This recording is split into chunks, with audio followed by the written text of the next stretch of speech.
Welcome to Democracy Now!, democracynow.org, The War and Peace Report. I'm Amy Goodman. Donald J. Trump has been sworn in as the 47th President of the United States. Chief Justice John Roberts administered the oath of office inside the Capitol after Monday's inaugural proceedings were moved indoors because President Trump said it was too cold outside. During every single day of the Trump administration, I will very simply put America first. CEOs of tech giants were given prime positions at Trump's inauguration, including Tesla, X, and SpaceX CEO Elon Musk, the richest man in the world, Meta's Mark Zuckerberg, billionaire Amazon Jeff Bezos, who owns the Washington Post, Apple's Tim Cook, and Google's Sundar Pichai. Vermont Independent Senator Bernie Sanders commented, when the three wealthiest men in America sit behind Trump at his inauguration, everyone understands that the billionaire class now controls our government, Sanders said. During his inaugural address, Trump declared a national emergency at the southern border, saying his administration's top priority would be mass deportations of, quote, millions and millions of criminal aliens, unquote. Trump also said he would reintroduce his Remain in Mexico policy for asylum seekers, and he rescinded a Biden-era interagency task force set to reunite families separated at the border during Trump's first term. We'll have more on that story later in the broadcast. Just moments after Trump took office, the Customs and Border Patrol's CBP One smartphone app, which provides a path for people to apply for asylum at the U.S. border, stopped working. All appointments to hear claims for refugee status have been canceled. President Trump also set up a return to his first administration's travel ban on citizens from several predominantly Muslim nations, issuing an order directing a 60-day study to come up with a list of countries. Meanwhile, on Monday, the Senate approved the Laken-Riley Act, a bill to mandate immigration detention for undocumented immigrants charged with crimes, including nonviolent offenses. 12 Democratic senators joined Republicans voting for the bill. That follows 48 House Democrats who sided with Republican Congress members to approve the legislation. Monday's inauguration took place inside the U.S. Capitol Rotunda, the same spot where Trump supporters staged an insurrection on January 6, 2021, in a violent attempt to keep him in power after he lost the 2020 election. Just hours after Trump took the oath of office, Trump pardoned or commuted the sentences of all his supporters charged in the January 6 Capitol insurrection. He's also seeking to dismiss hundreds of pending cases. So this is January 6th, and these are the hostages, approximately 1,500 for a pardon. Proud Boys leader Enrique Tarrio, who was convicted of seditious conspiracy and sentenced to 22 years in prison for his role in planning the insurrection, is set to be released from prison following the sweeping pardons. Joe Biden granted clemency Monday to longtime political prisoner and Indigenous activist Leonard Peltier in a surprise move in the final minutes of his presidency. Under terms of his release from federal prison, the 80-year-old Peltier must live under house arrest. We'll have more on this later in the broadcast with the NDN Collective's Nick Tilson, who helped lead the campaign for Peltier's clemency and saw him yesterday. As he was exiting the office, President Biden also pardoned 5 more members of his own family, saying they did nothing wrong but that he feared reprisal by the Trump administration. During his inaugural address Monday, President Trump vowed to declare a national energy emergency in order to fulfill his campaign pledge to, quote, drill, baby, drill.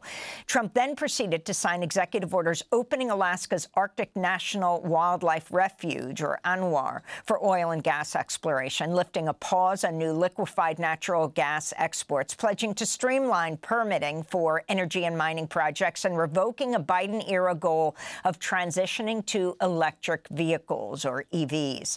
And for the second time, President Trump has withdrawn the United States from the United Nations Paris Climate Agreement. As he signed the order, Trump said, quote, the United States will not sabotage our own industries while China pollutes with impunity, unquote. That prompted this response from China's foreign ministry. China is concerned about the U.S. announcement that it will withdraw from the Paris Agreement. Climate change is a common challenge facing all mankind. No country can stay out of it, and no country can be immune to it. Trump's return to office has alarmed climate activists worldwide. On Monday, protesters in London unfurled a 100-meter-wide banner across from the Houses of Parliament. It says Trump climate genocide, and it's to get over the point that the election of a climate denier to be the most powerful man in the world is going to have dreadful consequences. President Trump has ordered the U.S. withdraw from the UN's World Health Organization, the WHO, a move health experts say could undermine the global response to the next pandemic. Other executive orders issued by Trump on day one include a rollback of policies around DEI and LGBTQ rights, reflecting the mounting right-wing attack on transgender communities. One order states, quote, agencies will cease pretending that men can be women and women can be men when enforcing laws that protect against sex discrimination, unquote. Another order seeks to rename the Gulf of Mexico the Gulf of America and Alaska's Denali, the highest peak in North America, to Mount McKinley, the name it was known by until President Obama changed it in 2015. The order's no bearing on what names are used for the sites internationally. Trump also reversed a Biden executive order barring the use of deadly chokeholds and no-knock warrants by federal law enforcement, and a Biden order that sought to wind down the Justice Department's use of private prisons. Trump also revoked Biden's removal last week of Cuba from the U.S. state sponsors of terrorism list.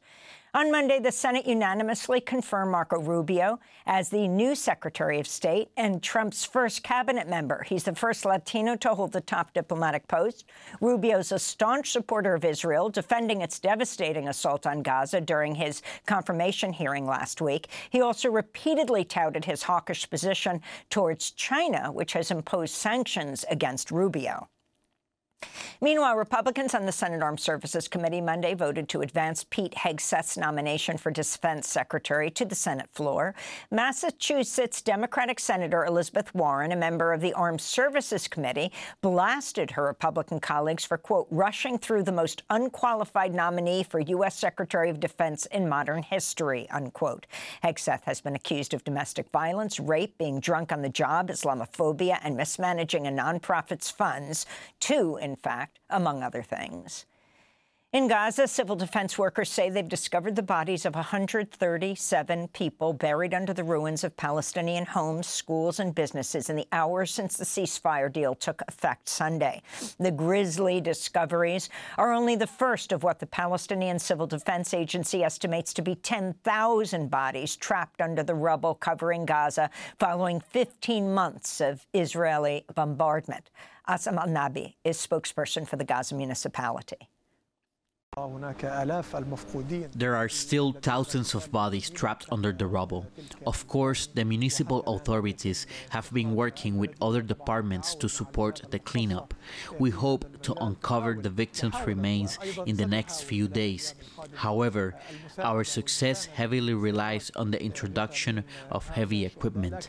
Gaza City is the largest city in the Gaza Strip, but its current engineering machinery is also very limited, making it impossible to carry out the necessary work.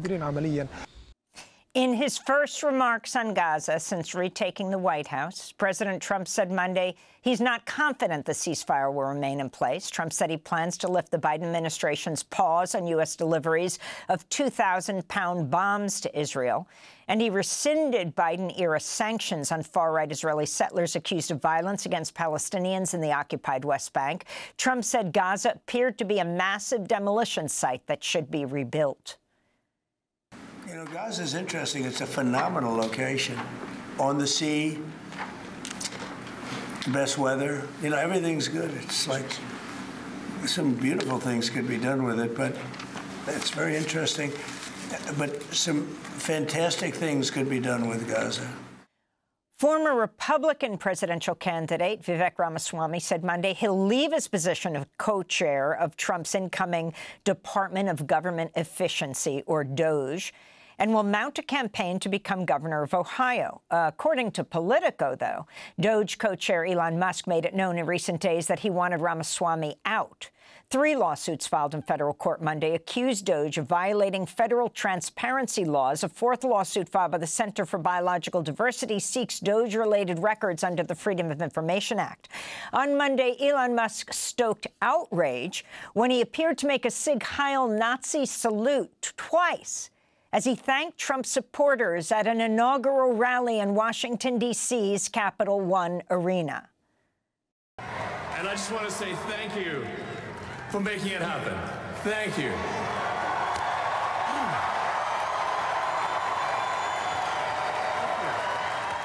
In response, New York Congressmember Jerrold Nadler wrote on Musk's social media platform X, quote, "I never imagined we would see the day when what appears to be a Heil Hitler salute would be made behind the presidential seal. This abhorrent gesture has no place in our society and belongs in the darkest chapters of human history. I urge all of my colleagues to unite in condemning this hateful gesture for what it is, anti-Semitism," Congressmember Nadler said. And Cecile Richards, former president of Planned Parenthood, fierce defender of reproductive rights, has died at the age of 67 in a battle with brain cancer. Richards was a labor and voting organizer before leading Planned Parenthood from 2006 to 2018, helping fend off Republican attacks on abortion in red states. Last November, Richards was awarded the Presidential Medal of Freedom by President Joe Biden. She was the daughter of the pioneering Texas Democratic Governor Ann Richards. Cecile Richards spoke on Democracy Now! Many times, including in July of 2018, after then-President Trump nominated Brett Kavanaugh to the Supreme Court as part of the far-right plan to overturn Roe v. Wade. Roe versus Wade didn't create the idea of abortion. Abortion existed before it was legal. It was simply unsafe, and young, healthy women died routinely in emergency rooms across this country. I still meet doctors who can tell me they remember doing their residencies and their rotations, seeing women die. So the point is now, I think what the president is saying is we're going to actually now say that women may be safe in some states, but in a lot of states they won't be. My home state of Texas, where they actually have basically tried to outlaw abortion almost completely. We're going to go back to a day in which women had to go across the border or take things into their own hands. It's a very scary time for women.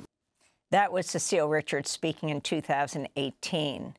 Now Justice Kavanaugh swore in J.D. Vance as vice president. Cecile Richards just died at the age of 67 on Inauguration morning. To see our interviews with Cecile Richards over the years, go to democracynow.org. And those are some of the headlines. This is Democracy Now!, democracynow.org, the War and Peace Report. I'm Amy Goodman in New York with Juan Gonzalez in Chicago. Welcome to all of our listeners and viewers across the country and around the world.